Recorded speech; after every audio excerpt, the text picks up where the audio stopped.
Dans cette guerre de l'ombre, quel intérêt la France aurait-elle eu à ménager les forces qu'elle était censée combattre?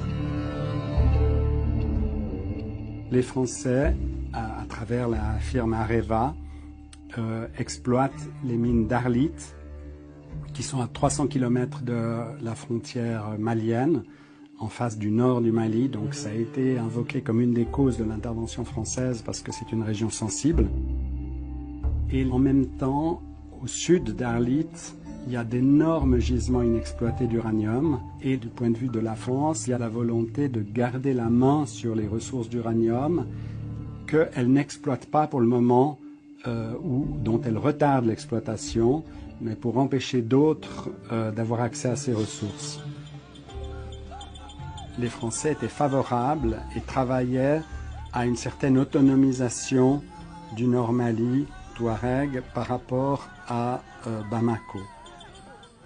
Pour forcer le Sud à accepter, à être plus docile au diktat de la France et dire au Nord, c'est grâce à nous que vous avez cette autonomie, donc on travaille la main dans la main. Donc c'est trouver dans ces deux partenaires des avantages.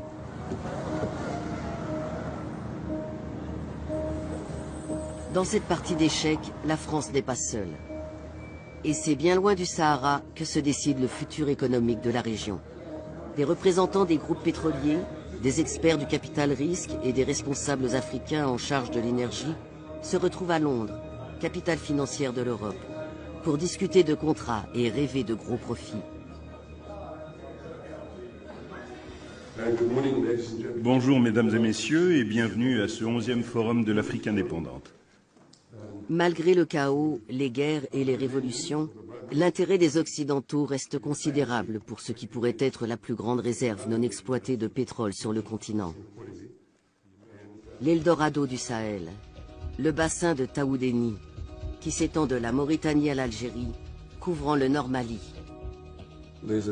Il existe des gisements en quantité non négligeable, mais dans une zone très vaste, peut-être plus grande que le Texas ou équivalente aux 2/3 de l'Europe. Il y a donc très peu de puits dans cette zone, en tout cas pas assez pour faire une estimation. Il faudra beaucoup de temps pour connaître les ressources exactes de ce bassin. Malgré un déclin récent de l'importation de gaz et de pétrole africain vers les États-Unis, les intérêts des grands groupes énergétiques américains pour l'Afrique n'ont pas diminué. Les besoins de l'Asie et de l'Europe ne cessent de croître.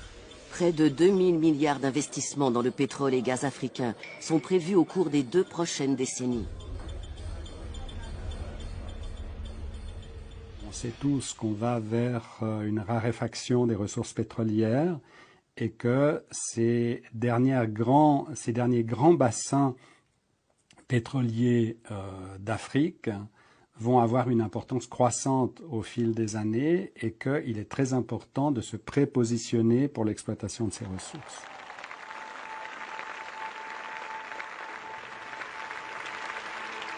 En mai 2014, Obama annonce qu'il va consacrer 5 milliards de dollars supplémentaires à la lutte contre le terrorisme mondial. But as we move to a train and advise mission in Afghanistan, our reduced presence there allows us to more effectively address emerging threats in the Middle East and North Africa.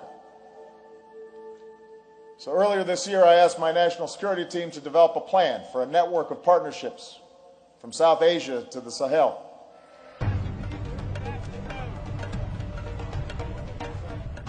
130 ans après la conférence de Berlin, un nouveau partage du continent africain s'effectue pour garantir l'approvisionnement en pétrole, en minéraux stratégiques, en terres arables et même en eau sous les sables du désert. C'est pour cela que la véritable histoire de l'intervention de l'OTAN en Libye reste à écrire. Mais elle découle de cette affaire Non, mais pas du tout, parce que la France à elle seule ne pouvait pas mener cette intervention. Les Britanniques aussi y ont été associés. Il fallait qu'il y ait les États-Unis qui ont été associés, l'ensemble des pays de l'OTAN, même la Norvège y a été associée, le Qatar y a été associé, les Émirats Arabes Unis y ont été associés, l'Arabie Saoudite y a été associée. Mais vous avez été au cœur du système libyen, vous avez été au cœur de l'État libyen. Oui, mais je vais vous dire pourquoi. Je vais vous dire pourquoi. Je pense que Kadhafi a signé son arrêt de mort lorsqu'il a décidé de créer une monnaie commune à l'Union africaine, car je vous rappelle que la Libye fait partie de l'Union africaine, que le siège de cette banque, de la banque qui devait émettre cette monnaie, avait déjà été fixé au Cameroun. Je vous rappelle que dans le cadre du financement de cette banque, l'État libyen apportait 90% du capital requis, ce qui permettait ainsi à l'Union africaine de sortir des griffes, ou des pays membres de l'Union africaine, de sortir des griffes des bailleurs de fonds internationaux dont l'aide repose sur le dollar. Ça a été pour lui une erreur cardinale, car à partir du moment où il a pris cette décision... C'était en quelle année ?